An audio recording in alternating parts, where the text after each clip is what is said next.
Assalamualaikum warahmatullahi wabarakatuh.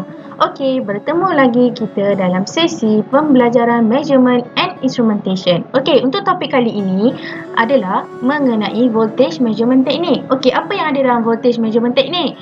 Okey, so first kali you kena tahu adalah fungsi voltmeter. Okey, voltmeter ini berfungsi untuk mengukur perbezaan potensi atau voltan antara dua titik dalam litar elektrik atau elektronik. Okey, biasanya meter volt ni disambung secara selari dengan beban. Okey, so dengan disambung dengan secara selari, maka kita akan dapat mengukur voltmeter. Okey, mengukur voltan dalam sesuatu litar. Okey, dalam topik voltage measurement technique ni, first kali kita kena tahu, okey, apa yang terkandung dalam topik ini. Okey, topik ini akan menerangkan, akan membincangkan macam mana, bagaimana hendak mengukur, okey, mengukur sesuatu voltan dalam sesuatu litar. Okey, dalam voltmeter kita perlu tahu adanya formula, adanya komponen-komponen yang diperlukan untuk pengiraan, untuk kita measure. Itu yang dipanggil sebagai measurement technique, teknik pengukuran. First kali kita kena tahu RS. RS ni bertindak sebagai apa? Perintang pendarab. Dia bertindak sebagai perintang pendarab. IM. IM ni pula adalah arus meter. Arus yang terdapat pada meter. RM pula adalah rintangan dalaman. Rintangan dalaman ni disebut adalah rintangan yang berada di dalam voltmeter tersebut. Voltan adalah julat voltan. So, komponen-komponen ini akan digunakan dan dimasukkan ke dalam formula. So mari kita lihat, ini adalah formula untuk litar ini. So apa yang ada dalam pengukuran voltmeter? Pengukuran voltan. So formula yang kita perlu tahu adalah V sama dengan Vs tambah Vm. Vs ni adalah voltan yang supply. Voltan supply perlu ditambahkan dengan voltan pada meter. So dengan adanya persamaan ini, maka kita perlu apply Ohm's law. Dalam kes ini adalah Ohm's law adalah V sama dengan I darab R. So melalui persamaan ini, V adalah sama dengan IM darab RS. Ini datangnya daripada Vs. V sama dengan I darab R. Kita tukarkan dia I darab R, iaitu formula Ohm's law. IM darab RS tambah IM darab RM. Kenapa IM adalah sama digunakan pada RS? Ini mengenai current yang melalui RS. Current yang melalui RS adalah sama dengan current yang melalui RM.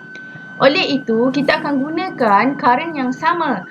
So dalam kes ini, rumus ini akan memberi kita formula untuk RS. Untuk mencari RS. So, kita gunakan persamaan ini untuk mendapatkan RS. Untuk mendapatkan nilai RS.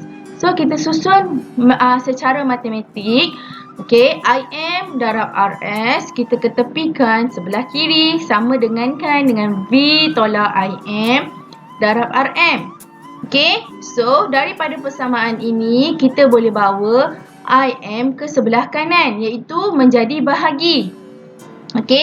Setelah menjadi bahagi, maka dapatlah kita mencari formula untuk mencari RS.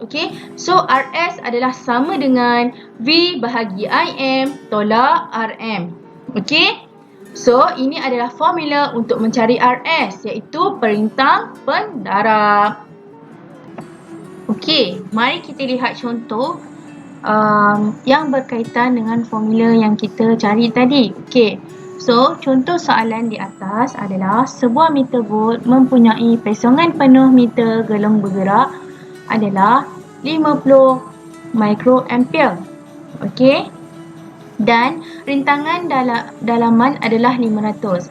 Dapatkan nilai rintangan pendarab yang diperlukan untuk menukar voltan pada julat 10 volt. Okey, so macam mana kita nak buat? So, kita kena gunakan balik formula yang tadi. Okey, so formula yang tadi kita dapat adalah seperti ini. Okey, RS adalah sama dengan volt bahagi dengan IM tolak RM. So, kita applykan formula tersebut, okey, dalam pengiraan kita. Okey, RS sama dengan V bahagi IM tolak RM. Okey, so macam mana kita nak buat RS? Kita nak cari RS.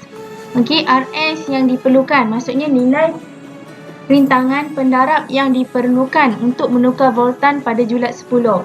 So, RS adalah 10 volt bahagi dengan IM. Okey, IM kita adalah IM kita adalah 50 mikroampere. Okey, 50 mikroampere.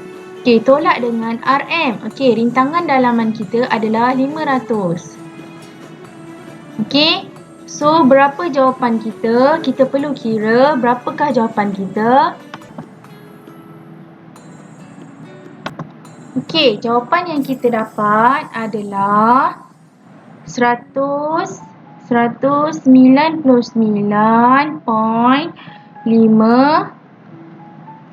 kilo ohm. Okey, ini adalah jawapan untuk RS kita. So, tak susah. Kena baca soalan, okey, kena tahu apa item yang kita guna, apa komponen-komponen yang ada dalam formula ini. So, kita apply dalam formula RS sama dengan V over IM tolak RM. So, kita akan dapat jawapan. Okey, ini adalah salah satu contoh untuk mencari rintangan pendarab yang diperlukan untuk menukar voltan. Okey, ini hanya ada satu voltan yang ada dalam soalan. Okey, macam mana pula kalau ada dua voltan diberi?